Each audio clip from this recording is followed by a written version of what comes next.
Hello mga kabato, for today's video ay mag-inject nga pala tayo ng pampataas ng hemoglobin at tayo ay mag-alcohol muna.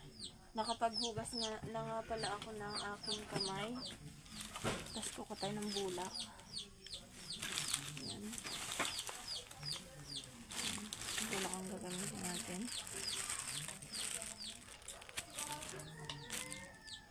At ito nga pala ang gagamitin ko guys. Ito ay Ipocino. Sobrang dami niyang laman guys. Kaya tingin ko sobrang sakit nito. Hindi katulad ng ginagamit ko na Epocaine. Kasi yung Epocaine konti lang laman niya. Halos ganito lang . Pero ito sobrang dami. Kaya masakit to. Alam ko ang Ipocino. Masakit siya i-inject. Pero titiisin natin yan dahil kailangan natin yan. Sasaktan na naman natin ang ating sarili. Asin muna natin yung bubbles.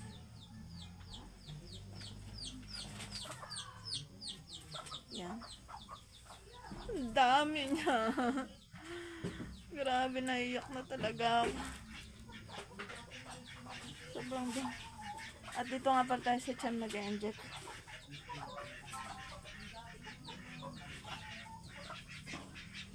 Dahil wala tayong taga-inject ngayon, ako muna ang mag-inject sa sarili ko. Yan, dami niya guys. Ipocino. Ang sakit nito guys.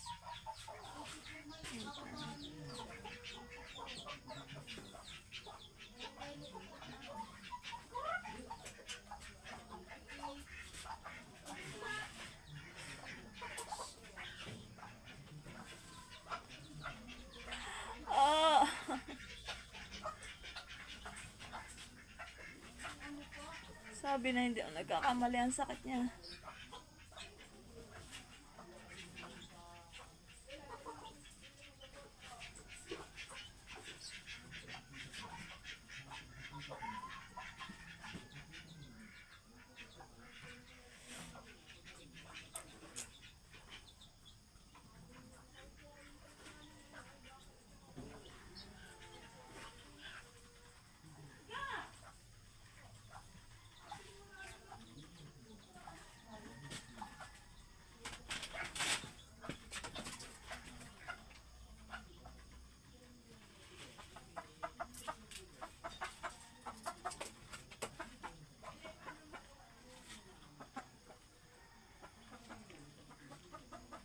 One, two, three.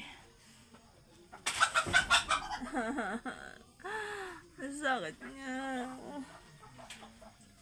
Pero wala tayong choice. Kailangan natin gawin to. Kasi kailangan natin binalik na pala ulit ako sa 4 times inject 4 na beses sa isang buwan. At ang hemoglobin ko naman ay 114. Pero ginawa na ulit akong 4 na beses. Kasi nung nakaraan 128, medyo bumaba siya. Kaya ibinalik na ulit ako sa 4 na beses sa isang buwan yan.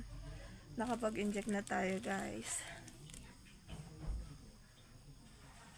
Thank you Lord. Ang sakit. Grabe. Kundi lang kailangan talaga hindi ako mag-inject. Sobrang sakit talaga ng Ipocino. Yun lang. Thank you for watching. Thank you palagi guys. Bye bye.